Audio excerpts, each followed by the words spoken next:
Hey, what the hell are you doing walking around dressed like Star Wars? It's Comic-Con, you idiot. We're going to the Javits Center. Well, you're the idiots, because you three guys would never be walking together. Yeah, you're his boss, and you two guys are enemies. Yeah, bite me, Captain Kirk. Hey, whoa, come on. No, that's Star Trek. Yeah, that's two different franchises. Yeah, sorry, guys. She doesn't know. Nah, it's okay. I'm sorry you have to deal with that. Let's go. Oh, hey, come on. It's not worth it, man. It's not worth it. Not worth it. Hello, everybody. Welcome back to Fanzone Debate. We are here for a very exciting match. Round 2 of the tournament. We have the number 1 seed, Jacoby Bancroft. He's going up against the number 4 seed. Kind of. The number 4 seed was Bill Carriola. Bill, unfortunately, had to drop out. And so in his place here is Nazario.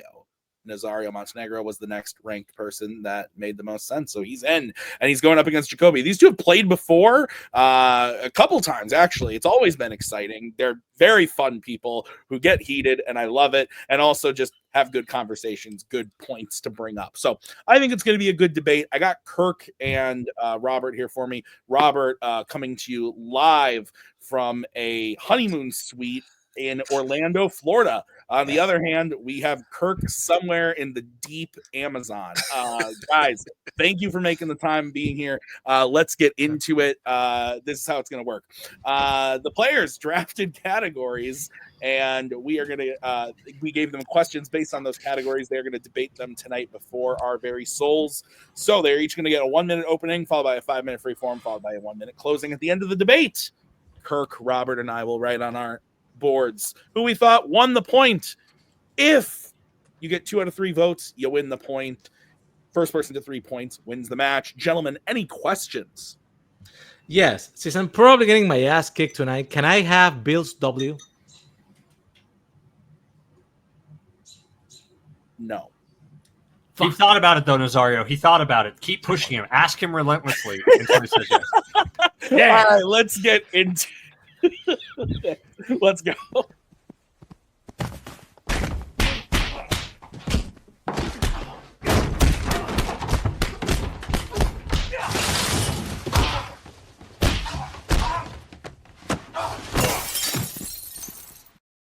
All right, we are going to kick this one off, starting with the first question, which was drafted by Jacoby in the category of Galaxy Quests.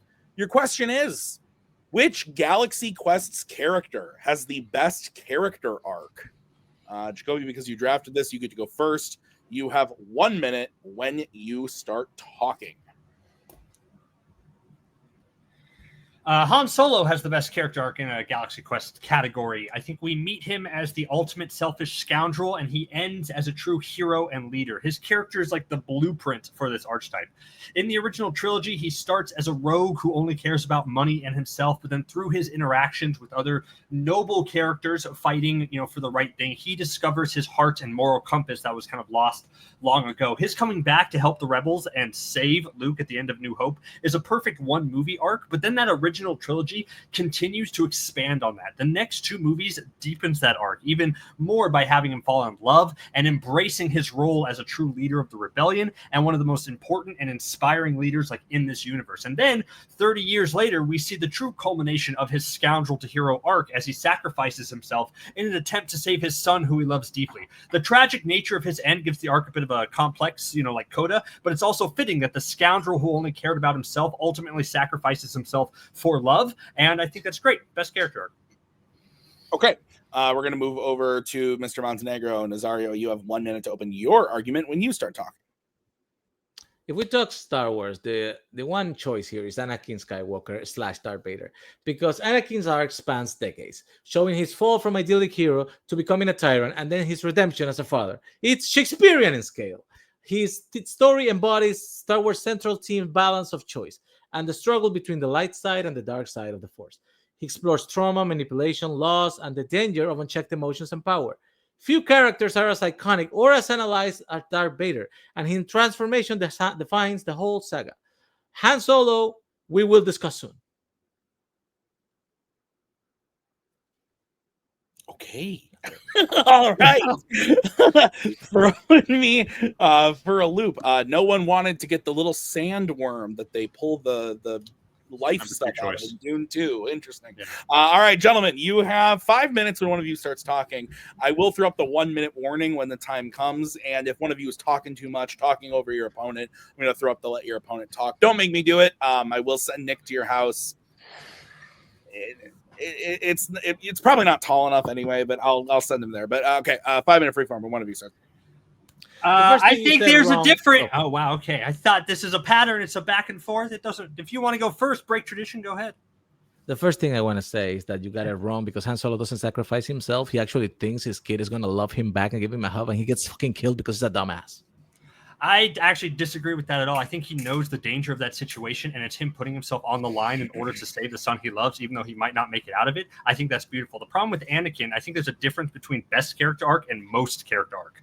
Just because Anakin's story is like the center for at least like the 6 of the film doesn't mean it's good. In fact, I actually would argue the more we learn about Anakin, the worse his arc becomes, because as we learn more about him, he's just like a whiny, angsty little, basically a bitch who is used as a pawn and manipulated, and then he murders a bunch of his friends, murders children, and then gets like a shot of redemption for like one action. I just think that's a messy, convoluted, not really earned, and good character arc.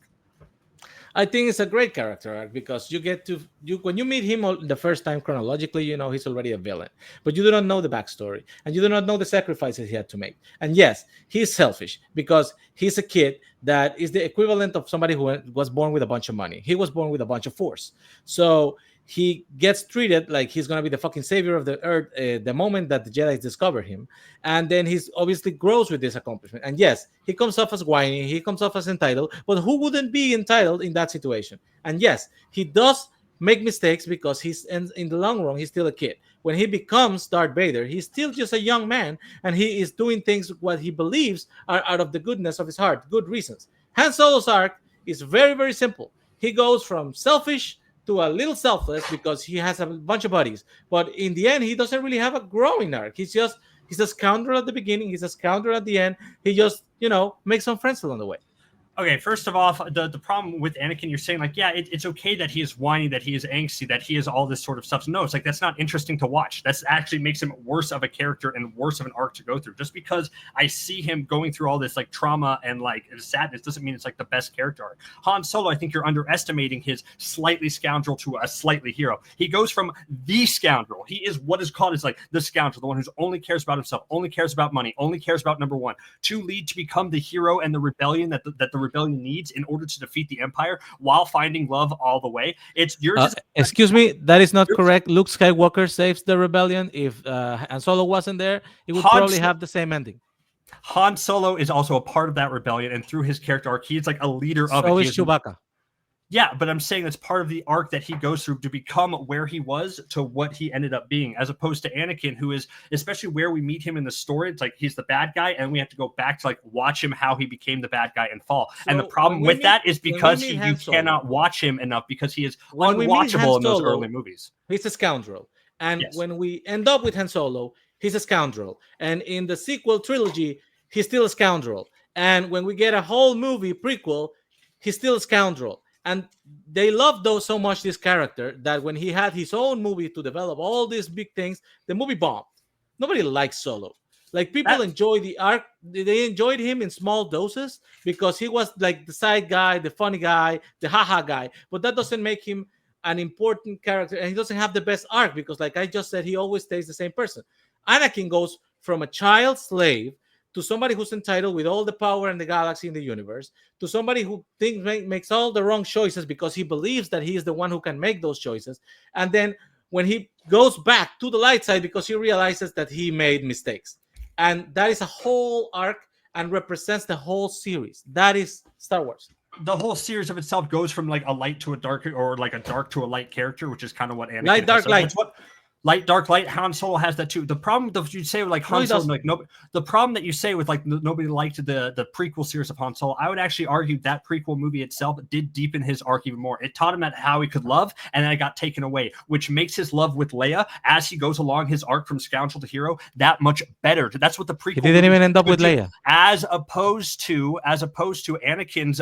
As we learn more about him, we learn the worst things that he does, like the murderer, choking his wife, all the bad things that Anakin did. That makes makes his redemption at the end, the one that you say is like the crux of the whole series, the redemption in one moment, I actually question whether that's actually deserved or not. Did he deserve to be a Force Of course, he's deserved. You cannot get a redemption if you do not go to the dark side. But did he deserve him to dip his toes in the dark side and say like, "Oops, redemption"? I want him to face more consequences for his actions and actually deal with the consequences of what he had to do, and that's the problem.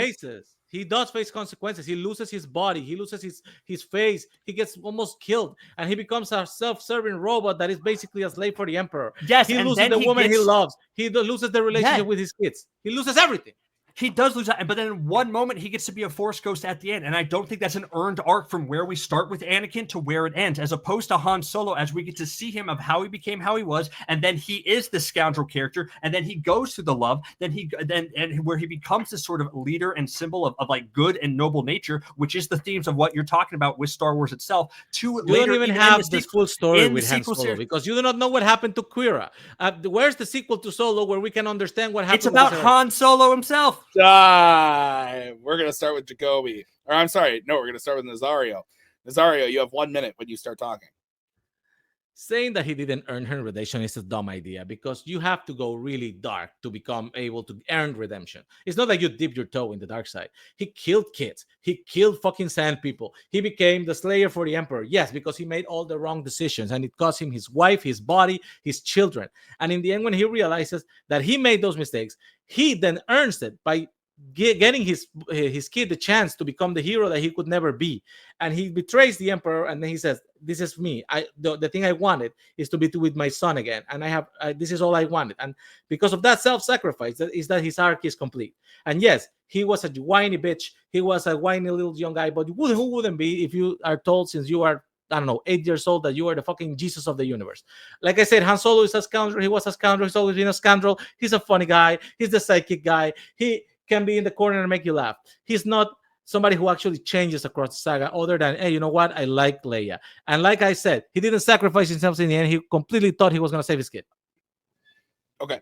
Let's go over to Jacoby. Jacoby, you have 1 minute when you start talking.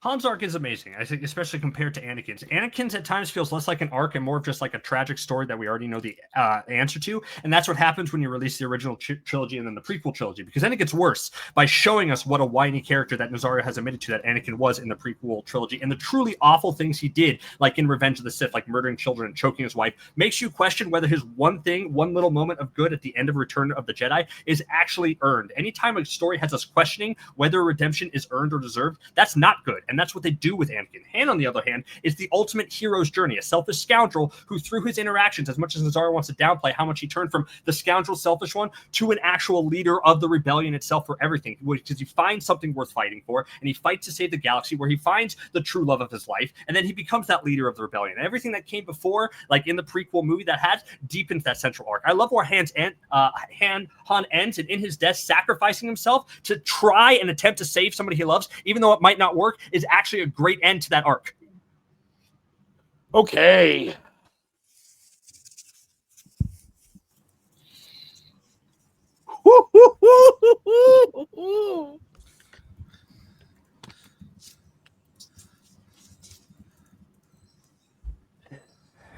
I will say, if Bill was here, the word fuck would have been used a lot more. Yeah. We are missing that, unfortunately. It's too bad. I almost censored myself when I said Anakin was a bitch. I almost couldn't say. I was like, oh, should I say that or not? All right. You guys good? Yeah. Okay, very good. This was great. Two great picks. Interesting. We both was it narrowed down to just Star Wars, or is that just where you guys went? Perfect. So I like both picks. I think both did a really good job of explaining why their character's arc was really good. Like, really fleshed it out, brought in every movie that was eligible for it, and fleshed it out. So for me, it kind of went down on the attacks of the other, and I thought Nazario actually did a stronger job on this one. I thought when it came to the attacks, Nazario was able to kind of tell me why some of the things in Han's arc aren't maybe the way Jacoby was presenting them. I don't know that I agree with him 100%, but he made some interesting points, and I thought he did a really good job of defending his as well. He took things that Jacoby said and addressed them head on. With the biggest one being when Jacoby said like Anakin doesn't like pay for like what he did or whatever, something along those lines. And Nazario was like, "Oh, excuse me, sir, hold my beer," and just listed like a whole list of shit that Anakin lost, basically. So I get what Jacoby was trying to do. I think the point of like, does he necessarily earn it in that moment? Does he earn being the Force Ghost at the end of the moment? I think is a very interesting point, but I think Nazario did enough in the rest of the round to kind of earn the point from me. So, Kirk, what are your thoughts? Yeah, first I would say I noticed that Nazario is going to prep intros, and I appreciate that. I think he's doing a good job at it. But no, I also went with Nazario. My reasoning was more the defense that you mentioned, Tim. I think he did a really good job of, Jacoby's mid attacks and to be, we see, it's disappointing to see Anakin as this whiny kid, and Nazario's like, well, here's why he's a whiny kid, and like you said, he didn't face consequences, and Nazario very concisely, hit the bullet points of, what the consequences are. I think there was a little bit of attack of the quality of each movie, the prequels versus Solo. Those kind of, to me that wasn't an issue anyway, but they cancel each other out because they both had those complaints. I think Jacoby did do a good job of, presenting his arc, but I do think, Nazario's little chips of, well, we get to, 30 years later, we get The Force Awakens, and he's kind of the same guy he was in A New Hope, which dinged Jacoby enough for me to go with Nazario. All right, Robert, your vote doesn't count. Where would you have gone away? So I should just go home then. No, I would like you to stay, please. Well, I mean, I'm here, but that's fine. No, yeah. If you're gonna pick Star Wars characters because you're looking for arcs, these people have an arc. They have some of the most arc, as was kind of indicated here. And that was one of the points that I kind of glommed onto. I kind of liked how people were attacking each other. I think Nazario did have a really good defense, but I kind of gravitated more to Jacoby's offense relative to like, as we unroll more of what happens with Anakin, it's worse. So I went with Jacobine Revolution, which would be Jacoby in this case. I just thought, I used it up on one that has no deciding factor. Just again, I just think Jacoby hit some points hard. There were things about the arc about Anakin not earned that spoke to me, so went with Jacoby. Okay, so Nazario wins the first point of the game. We are going to move on to the next question, which was drafted by Nazario in the category of animation. Your question is, which pre-1990s non-fandom animated film has the best villain? Nazario, you get to kick this one off. You have 1 minute when you start talking. This was kind of a difficult one to pick because I think I put myself in a hole because there's like 3 movies that qualify for this. So it wasn't easy, but I picked one because I thought it was a great one. I picked Jenner from The Secret of Nim. Jenner isn't magical or otherworldly. He's actually a power-hungry, manipulative, driven political figure who's driven by fear. His villainy comes from within the rat society in The Secret of Nim, making him like a more intimate and chilling threat. He believes he's protecting the colony's future by resisting Nicodemus' ideals. He's just not evil. He's scared. And he fits a dark adult tone of The Secret of Nim movie perfectly. And he's the kind of villain that animated films were not showing at this time. Also, the way he meets his end when he's betrayed by his own followers, it's perfect to the ideal that he's just a politician, or a dirty politician in this case, because they always seem to fall by their own hand. It's not your enemy who kills you. It's just the people who have more of a drive, more of a tyranny than you, and would take you out of the picture. I don't even know what you just said there, but whatever it was, strike it from the record. Okay, let's go to Jacoby. Jacoby, you have 1 minute when you start talking. I think a running theme in a lot of Ghibli Miyazaki movies is how the destructive, greedy rots of mankind is destroying beauty and art and peace in the world. And I think that's best represented by Colonel Muska in Castle in the Sky. Muska is a fantastic villain. He's in search of the floating kingdom of Laputa so he can harness its destructive power and make the rest of the world fear him. Of course, Laputa is a beautiful, technologically advanced, peaceful sort of kingdom, but he doesn't care. He only sees it as a way to destroy. He's the ultimate rule through fear, destroy everything in pursuit of power type of villain. And I think what makes him the best villain, I think just besides just the fun evil voice performance from Mark Hamill and his like sinister nature, is how well he fits within this movie and this world and just represents just all this evil. I also love his like viciousness and naked ambition. He is so committed to just like hoarding all this power just for himself, which is explained through his connection to Laputa and what he views as sort of like his rightful inheritance. There's so much to Muska and how he's always committed to just his own drive and personal gains. And for a lot of the reasons, I think that's why he's the best villain. Okay. 5-minute freeform when one of you starts talking. Fun fact, Laputa in Spanish means the whore.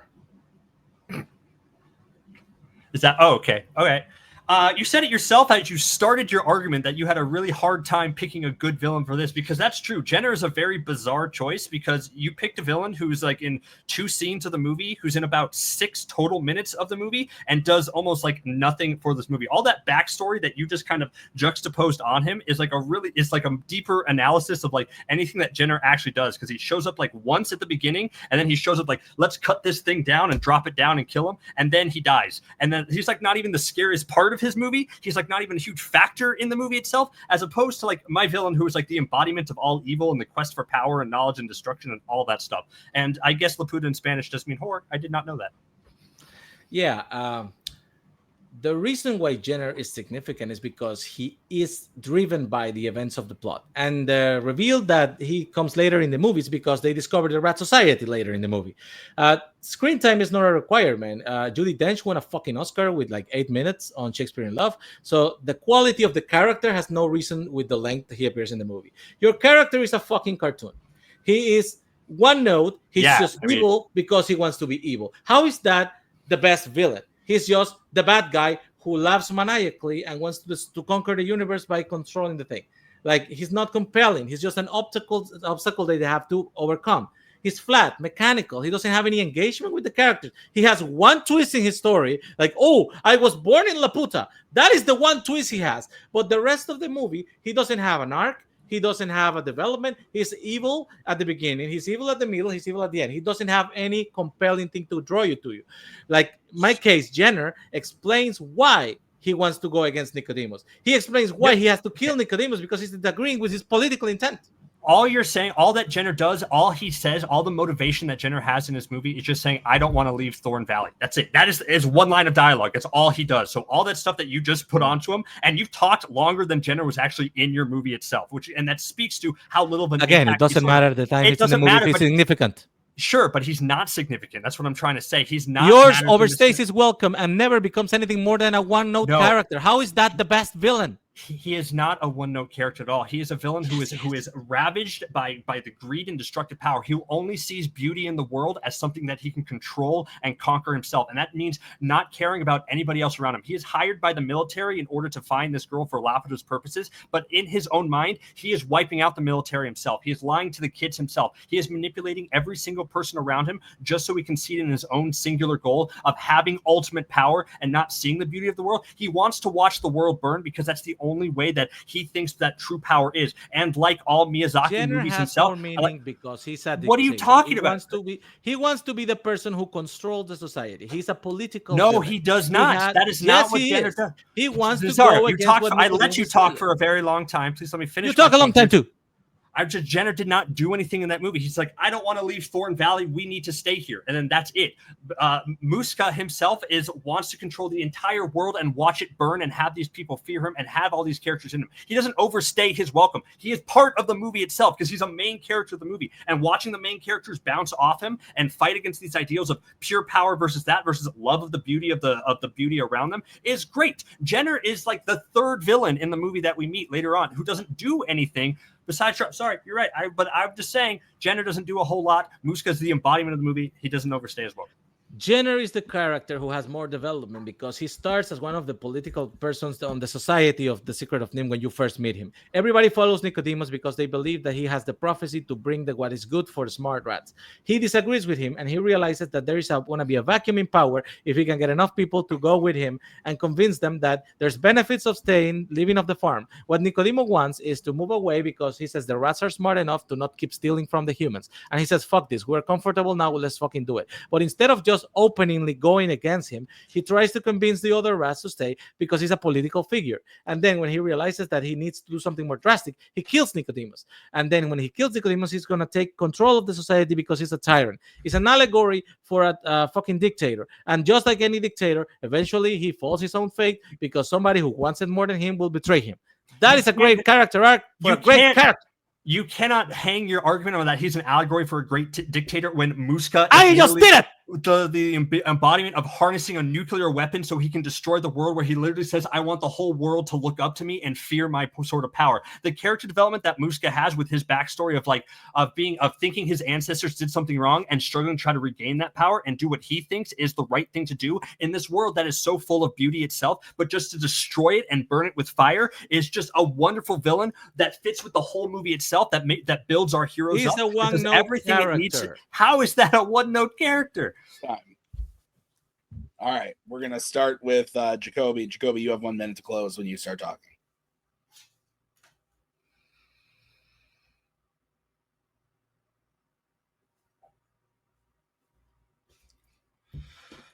Best villains is a high bar, but I think Muska clearly succeeds here. He represents the worst of humanity and the dangers of uncontrolled greed and a quest for power, and the movie actually represents that and does that really well. We see him fight against and be disgusted by this beauty and the gentle nature of Laputa, while only obsessively searching for ways for the biggest weapon imaginable in order to bring the whole world to its knees. He wants everyone to look up at him and be afraid of what he's capable of, and he does that by outsmarting our heroes, outsmarting the military he's working for, outsmarting everybody in order to get what he wants. He has a great plan. He's fun to watch. He's a great voice actor, and he just stands for so much more than just a one-note bad guy like Jenner is. Jenner is a nothing burger of a villain. He's a rat who doesn't want to leave his home. All that stuff, Nazario, don't believe Nazario when he's juxtaposing all this backstory of who Jenner is. All Jenner says in the movie is I don't think we should leave. And that's it. That's 5 minutes of conflict to the movie itself. He barely registers. He wants to stay put, and he's not even that scary compared to everybody else in the movie. Muska's a much grander villain, much scarier villain with a better plan, a better motivation, better everything.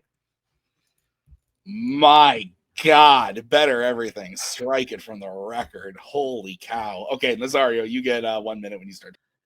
Muska is more of a symbol than a character. He represents power hungry, but he doesn't have any nuance. Like I said, he starts one way and he ends that way. He is not compelling. He's flat. He's mechanical. He doesn't engage you as a character. And he gives so much props to fucking Mark Hamill for the voice actor. He wasn't even part of the original movie. This was an Asian movie that I saw in Japanese. So if you're giving all these characteristics to Muska because of the voice acting, guess what? They added that after the movie was already released. Jenner is a political intrigue character who wants to change the way things are run in NIM, because in the Rat Society, because he's against Nicodemus, because he wants to live the way he is, because he wants to be comfortable, and he finds a gap in the power of the structure of the society, and he takes advantage of it. He betrays Nicodemus. He tries to take power for himself and keep the rats the way they are, and has to lead them because he is an allegory for a dictator. He's an evil person. Yes. He's in a short part of the movie. It's a short movie overall, and this is only the second half of the movie. But guess what? Like I said, you can win a fucking Oscar with a short performance as long as it's a great one, like this one. All right. Let's bring in the judges.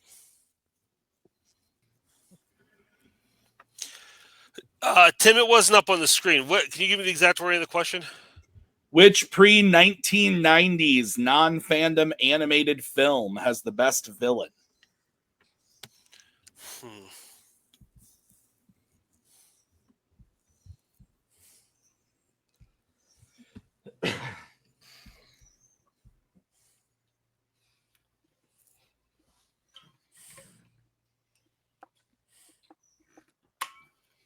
I'm glad that there was a lot of politeness in this match. I was watching the time, and when Jacoby had gone over a second, and Nazario was and I was take it easy, I'm coming. One of my favorite Jacobyisms is Yeah. Yeah. Yeah. I love it. You guys are great. Okay. We are going to start with Robert on this one. yeah, awesome. Yeah, this is a great. I like this debate a lot because it's kind of a varying philosophies of what makes a good villain. Is it how much impact they have in the story, or how much impact they can do in a small amount of time, versus how they're looked at within the course of the film, and sort of their place in history, and how that's all debated against each other. As someone who once picked a person who wasn't on screen for very much for a debate, I don't hold a lot of weight to that. Even though it's been a while since I've seen Secret and Nymph, I haven't seen Castle in the Sky. There were a lot of things that were being said about the impact of a certain character that made a lot of sense to me, even if it isn't necessarily built to within what's happening in the movie. It was just debated in a way that made a lot of sense. So I went with DJ Nazi Jeff. I went with Nazario because he did speak to me on how differing opinions, and I like the idea of what the idea of Jenner represented in the course of the story. Jacoby did a valiant job to try to debate against that, but I thought that Nazario glommed onto that in a way that was illuminating and made it seem more interesting than Colonel Muska. Okay. I've seen both these movies. It's been a very long time since I've seen either of them. So I don't remember much. I went with Jacoby on this one.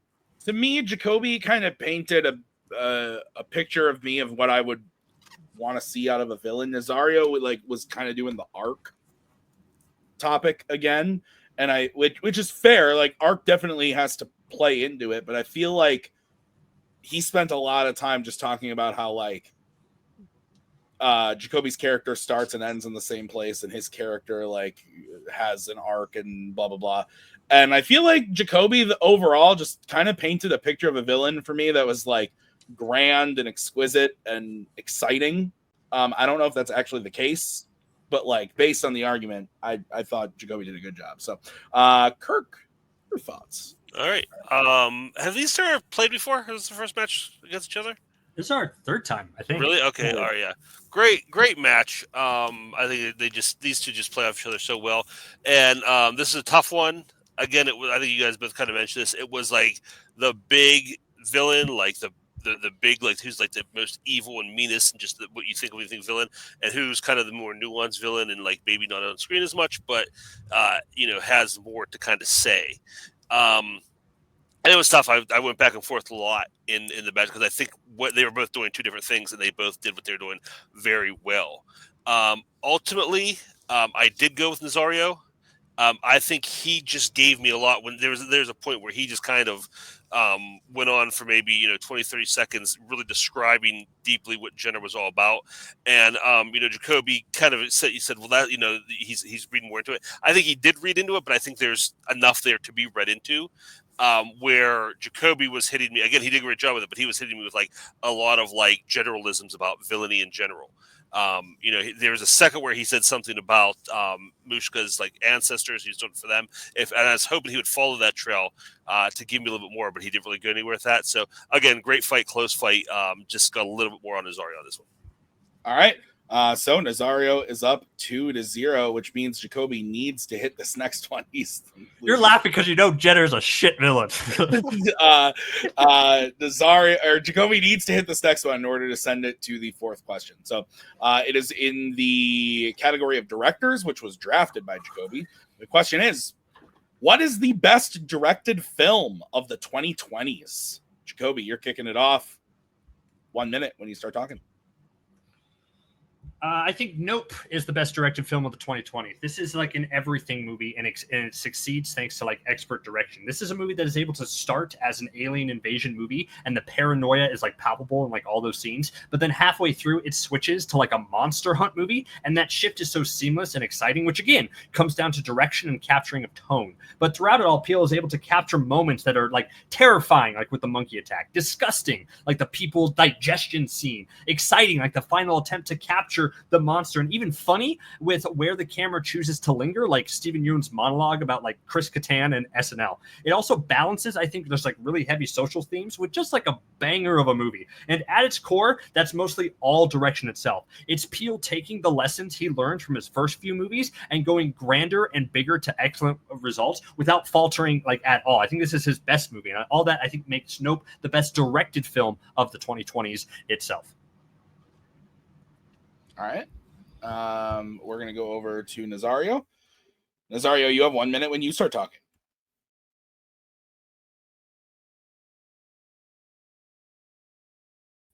You're muted. Speaking of a director that is mastering his craft, I think Oppenheimer is like the top of Christopher Nolan's opera. Like, Nolan balances timelines, political drama, quantum theory, personal turmoil into one cohesive vision. Despite the movie being so fucking long, it's like 3 hours, and very dialogue heavy, the film remains gripping through editing and sound design. They use black and white practical explosion effects, layered sounds. It's when you watch the movie, technically speaking, it's a marvel. The lack of CGI is amazing for a movie of this scale. And not only he has a mastery of the cinematography, the scenes, the effects, and he also gets subtle layer performance from his characters, especially Cillian Murphy and Robert Downey Jr., who both were very awarded for this big, huge performance. As overall, this is the one Nolan movie that is a tight package, the one you can see from beginning to end and you find no flaws in it. And to say that anything else is better than this in the 2020s, it's fucking bonkers. Okay. I like both these movies like a lot. Okay. 5 minute freeform when one of you starts.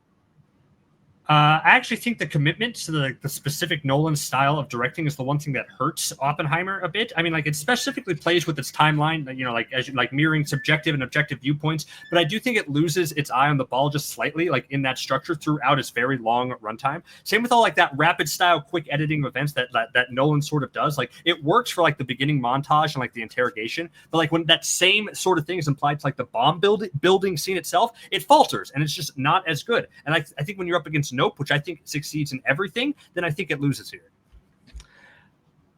Speaking of tonal inconsistency, Note is a movie that shifts between horror, satire, and sci-fi without clear cohesion.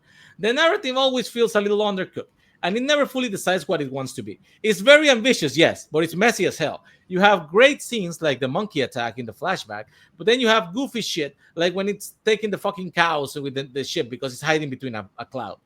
It's a clever movie, but it's not tight enough to claim to be the best directed movie of the decade. And it's a weird choice because, like you said, like the Peele is getting better with this movie. He's not. This is the weakest of his movies. It's the one in the 2020s. That is correct. But both his previous features were better directed, better received, and more recognized than Nope. I disagree with that at all, especially in terms of like where Nope stands in terms of like all of this movies himself. This is the best of everything that Peele has evolved, and now it's on display here. That tonal inconsistency that you say is baked into the movie itself. That's the point. That's the point of the movie, is it for it to be tonally consistent. You're supposed to think it's one thing, and then it turns into another thing, all while still being very scary, like with animals and like the monkey scene, along with being very funny, like with all the jokes and like Stephen and like everything about the movie. All of those things are very tough to balance itself, and he does do it. He does it very successfully. Where like Chris Nolan, you're right, this is like Chris Nolan's movie, but this is like the most Chris Nolan of a Chris Nolan movie. I agree. A box of Chris Nolan movies, which comes with all the pros and cons of a Chris Nolan movie itself. He doesn't get the best performances out of all of his cast. He gets it out of the two that you mentioned, but not the 50 other characters. I think like Damon, Affleck, Rami Malek, and Alden Ehrenreich are in completely different movies, and he doesn't really get great performances out of the women himself about the movie. And all that falls onto the direction of the movie, while Nope just succeeds in all aspects. The movie is the most Nolan movie because he takes everything that he has learned and he makes the most compelling version of it. There are movies that can go very off the deep end, like Dunkirk, where you just find a disconnect between what you're seeing cinematically and you cannot connect with the characters. This finds that balance. This finds the balance because you identify with Cillian Murphy's character. You know what everything he's going through. And I disagree with the fact that he doesn't get good performances of the characters. Emma Blunt is pretty great. Like, I'm not saying good performances. I haven't finished. Your movie, like I said, you're trying to sell the messiness of your movie as a plus. When you're a director and you have a mastery of your craft, if you want to do a messy movie, you can tell that you can control in the mess. You are not controlling the mess in Nope. You get jokey scenes with the cows. You get the fucking hiding in the cloud thing. You get terrifying scene with the monkey. You get the shower of blood where people doesn't even know if he wants them to laugh or to cry. It's a mess of a movie. It is fun. It is entertaining because Jordan Peele is too talented not to make an entertaining movie, but that doesn't mean it's well directed. A well directed movie is Oppenheimer that doesn't use CGI and it still shows you a fucking nuclear explosion. So it mixes black and white with color and it masterfully does it the way nobody has lost in the timeline at all during the movie. I think a movie, your big point against Nope is that it's totally inconsistent, but I actually do think that's a plus of Nope itself, for it to be able to do all of these things itself, for it to think that it's one thing, a paranoid alien thriller itself, to turn into like a monster hunt, a movie that's like a chase the monster scene, switch halfway through the movie is a great surprise. So all that tonal inconsistencies is baked into the plot himself, and only a great director like Peele is able to do things like have horror scenes, have very scary scenes itself that are meant to scare you or disgust you or make you laugh. Like you have to be very talented to be able to put that. And he does do that not. in all the movies itself. And I'm telling you why it does do that, because the movie itself is about all these tonal inconsistencies itself, and he has such a tight handle on it. While Nolan gets to like, you know what, like everywhere. And when you have a good director who knows how to do the tonal changes and the shifts in the movie, you get something like Sinners. If you haven't seen the trailers, you watch a movie that you're thinking you're seeing a period piece with crime elements and drama, and then they give you the so subtle shift into a horror movie that it feels natural and it feels earned and becomes a great fucking movie. That is probably my favorite movie of this year. He tried to do something like that, but he kept jumping back and forth. He kept messing around and he never landed. If you have a person coming out of the theater, if you have a person coming out of the movie and you say, what kind of movie was that? What kind of genre? And the person has no fucking idea because it was such a mess, then you didn't direct a good movie. And nobody was confused when you come out of Oppenheimer. They knew it was a great fucking movie. It's a banger of a movie that's able to make you scared, to make you laugh, to make you dramatic, to make everything about that adventure film. Oppenheimer is such in this box that gives into Nolan's like worst tendencies of jumping all over the place of a movie that's not the best of what it can possibly be. Okay, Nazario, we're going to start with you on closings. You get 1 minute when you start talking. Oppenheimer is the top of Nolan's game. It's lean, mean, fucking machine. It has all the good tendencies he has developed over the years about directing, sound, cinematography. He also makes the thing that always lacks in his movies, which is human connection. He gets great performances by all of his cast, especially Cillian Murphy and Robert Downey Jr., but also the fucking guy from Trap. I forgot his name. He's great in this movie. He deals with the fact that people betrayed him and he has to learn to forgive them, and his wife didn't. Those subtle little things are what give this movie perfection. You never feel the 3 hours. You can sit there and watch it for days and you will always be enthralled. Nope is the messiest movie that Jordan Peele has ever made. He really wanted to do something different. He didn't know what he actually wanted to do with it, and he started changing it midway through. He tried to pull it off like, yeah, this is the thing. I'm dancing with genre this and horror and then comedy and then sci-fi, and he never lands. The problem is not that he tried it. The problem is he didn't land it. It feels like a half-cooked meal. Like I said, you can have a similar movie with Sinners, which is so much more successful than this. Okay, let's go over to Jacoby. Jacoby, you have 1 minute to close when you start talking.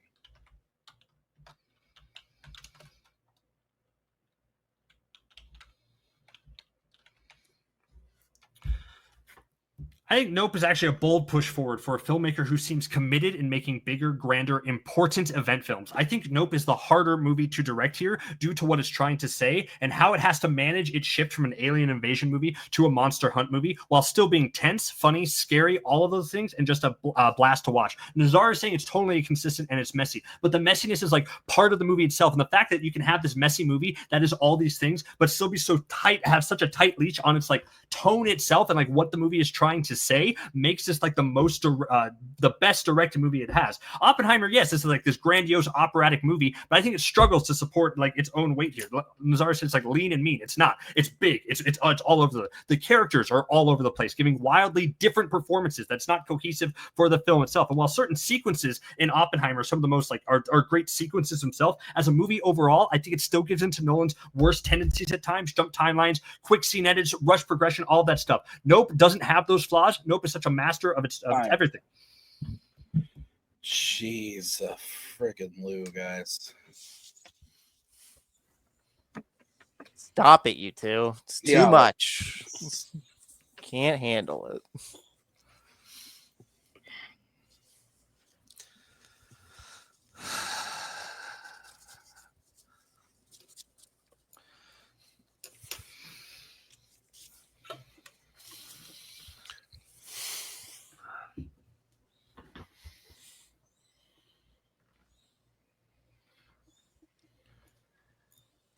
I see why I lost to these two gentlemen once upon a time. It's clear.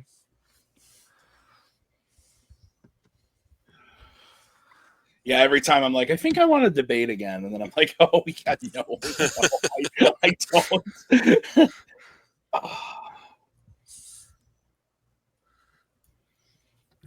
I like how you guys are struggling, and I was like, I know. Like, I know right away. Yeah, I am struggling. That was tough for me. Kirk, you are starting. Yeah, this is definitely. I mean, I know what you're talking about. This is one of the. I think this is the hardest one of the night for sure, and it's been 3 hard ones. It's tough. I vote with Jacoby.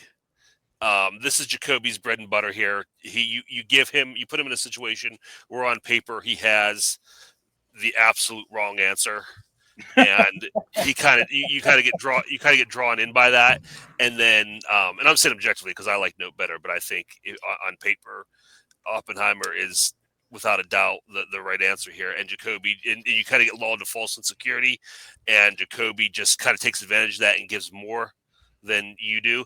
And I think, and I was still going back and forth though, because what I got hung up on was the main argument. The majority of this argument ended up being was Nope too messy, or did Peel reel it in and make something of all those different elements? And I think Jacoby ultimately did a better job of convincing me that yes, he did. It did work, and he did bring everything together, and he had enough little knocks. It was hard because he kept saying throughout the fight, "Oh, it falls into those Nolanisms. It falls into those Nolanisms," and he wasn't giving me specifics. And then towards the end of his at the end of his closing, he kind of expanded on that enough to where I could actually take that into consideration, and really gave me something. So again, very tough fight, fought well by both, but I think ultimately just with Jacoby. Okay, Robert. Yeah, this was like an atomic bomb's worth of points made. It was very powerful. I felt like I was watching it like at the where they are when they do the atomic bomb test, which I can't remember right now. It was just funny. Yeah, I mean, it would seem that Jacoby had picked the incorrect answer. Debated Oppenheimer once. Love that movie. I love Nope too. I haven't seen it in a while. There was a lot of like when you're listening through the points, the list of points, it just seems like Nazario's makes the most sense. And Kirk is right about like what the argument kind of degenerated into. I didn't like a lot of this debate. Weirdly enough, I thought there were like points I was waiting to be expanded on, and then like it had to wait for a long time. Yeah, the Nolanism thing, I was waiting for more, and Jacoby gave us more with like 5 seconds left in the closing. I wanted a little bit more and have an expansion on that, so I actually went with Mountain of a Man. That's Nazario, because Mont means mountain. I went with Nazario because I thought he was able to hit a bit more and speak to me more about the messiness of Nope, as opposed to and counter what Jacoby was saying about the inconsistencies of what Nolan was doing versus the inconsistencies of what Jordan Peele was doing. What is the name of the place? Is it something Owl? What is it? That's driving me insane ever since you said that. Yeah, I'm sorry. It's like Los Alamos or something. Los Alamos. That's Los it. Alamos. That's totally it. That's totally it. That's it. Okay. Yeah, I liked most of this. This was wild. Like I said up front, I love both these movies. I think both these movies are great. I went with Nazario. I agree with Robert. Jacoby did give us a little more on those Nolanisms. But I thought it was a little too late, personally. I felt like this was another instance of each know their movie really well.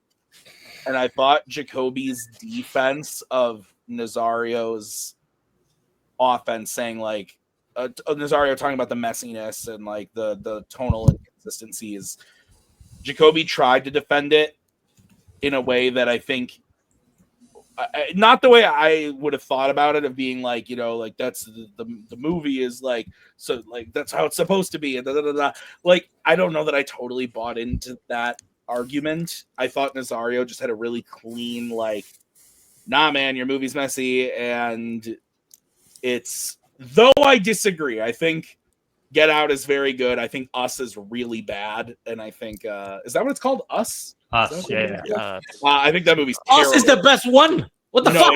What? No.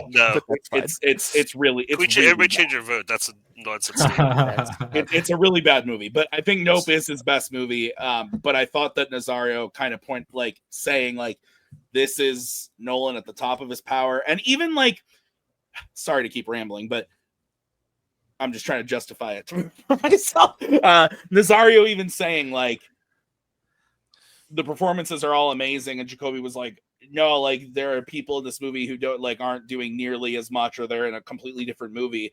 And Nazario was like, Emily Blunt is great, and Jacoby could have given examples of like why that is not the case, but didn't at all. So I think Nazario hit it on the head every moment that was super necessary to win the point and ultimately win the match. So with that, your winner is Nazario Montenegro by way of knockout. Absolutely insane. I don't do this too often, but because we have time, I'm going to go to the judges. Kirk, what are your thoughts of this match? This is tough because it's always hard to judge matches with higher level players because no one's doing anything wrong. And to poke holes enough to vote against somebody as opposed to the other person is really hard to do. Yeah. I know a knockout's never fun. Jacoby's never been knocked out before. This got to be the first time. I don't keep track of when you have been knocked out, but I don't think he has. Yeah, and I mean, I know that goes on your record, it's there, but I don't think he had a get knocked out kind of fight. I think all three of his fights, I would agree. Yeah. Even though I voted against him twice, I feel like he was in it and close every time, and it could have went either way. So it's tough. But again, like I said, we're dealing with two, former championship contenders that. It's just going to be a hard road, and it could go this way for anybody because someone can just go on a streak of three. Anybody at this level can hit a 3-point streak at any time. So Nazario did great. I think he really did what he had to do to win this. I think he's just improving his game, and really you get to see he's tightening up and taking it more seriously. But at the same time, I shouldn't say take it more seriously. He's already taking it seriously. But I think he's tightening up what he needs to tighten up and still maintaining his style that worked for him, which I think is what put him kind of elevated him this game. So I'm really excited to see that and see him still, even as good as he was, get better. And Jacoby's always great. So again, these guys will be around for a while, and I'm excited to see what Nazario does next. Yeah. Robert, do you have any thoughts? Yeah. How did Nazario not win like the last word? Because it seems like when he has, as indicated to us, like no time to prep, is kind of when he's locked in the best, which is the weirdest, dumbest anti-reversal reciprocal thing you've ever seen.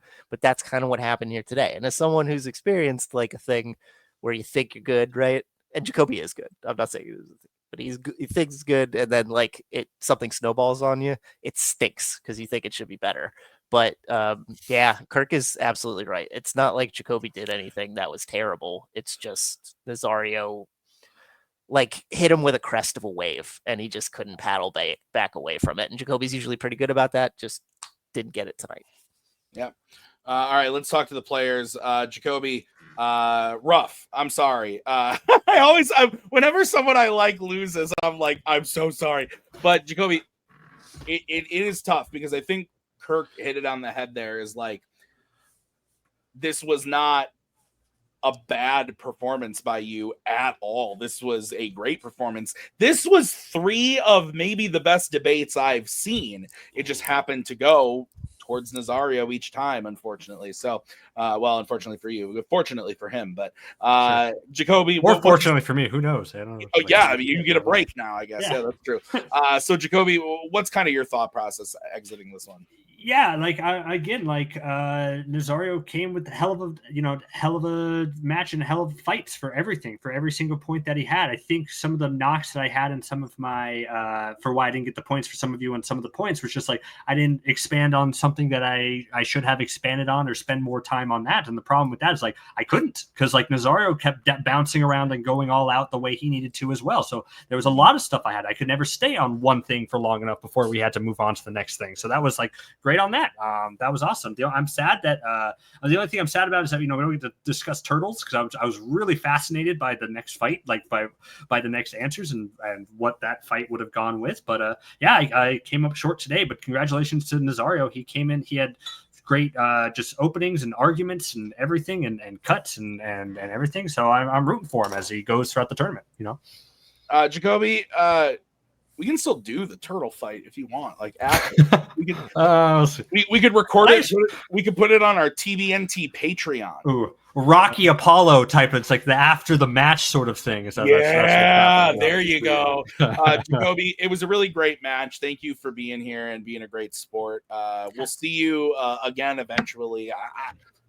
We haven't written the next act yet. I don't know. Sure. But I would assume you're going to play again eventually. Eventually. So, Jacoby, we love having you here. Thanks for being here. And thanks, we'll guys. see you next time. Let's bring in the winner today. Mr. Montenegro, you came in today.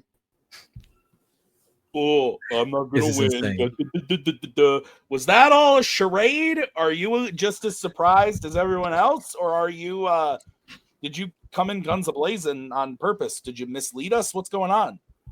Listen, I always think I have the winning arguments, even when I don't. Yeah, so, you message me about it afterwards when you don't get... Yeah. I bitch. You can ask anybody who runs any trivia league or any debate league. I always bitch. That is my character. But I honestly thought I was not going to win today, and I'll tell you why. Because I have played this man twice before. The first time I thought I had it, and he beat me. And the second one, I was sure I had it, and he fucking beat me again. This time, I was like, fuck it. I'm just going to get the main points that I need from each movie, and I'm just going to hammer shit. And I decided to go old school, which is basically say what you have to say, positive and negative, hear what they have to say, and just keep fucking clobbering whatever they say with everything that comes into your mind. And that's what I did. Whatever he was saying, the first thing that came to my mind, I just fucking threw it out. If you throw enough knives into a wall, eventually some will fucking stick. And this has evidence of that. I won 2 W's because you didn't let me play the first round. Yeah, because you won, I can't give you that round one. No, I don't think Nazario, you're moving on to round 2. It's actually it's the finals of the tournament, but the contender match, if you will. What? Well, there's only 8 people, so it's pretty short. But so do I get to play Jack Pinchuk? No, Jack lost to Bill. All right. If you had been Bill originally, you would have played Jack. But you will be going up against the winner from last week, Joe Farrelly. I like it. Have you guys played before? Yeah. And even though some people would say that Bone was picked, I still have to pick that Bone. I don't know what you're talking about, but I'm sure you'll tell us after. So, Nazario, congrats on the win. We will see you next time. But that is going to do it for us today at Fanzone Debate. Thank you so much to Kirk and Robert for interrupting your vacations to come here and be part of this. Thank you very much, guys. Thank you to Jacoby and Nazario for putting on the debate. We'll see you guys next week, actually, with just another match, not part of this. We're going to see you next week for Kaiser Wang versus Mike Hanley. A match 12 years in the making. It's been rescheduled a couple times. So we'll see you next week for that match. Until then, thank you so much. Have a great night. We'll see you next time. There we go. Thanks a lot. Come again.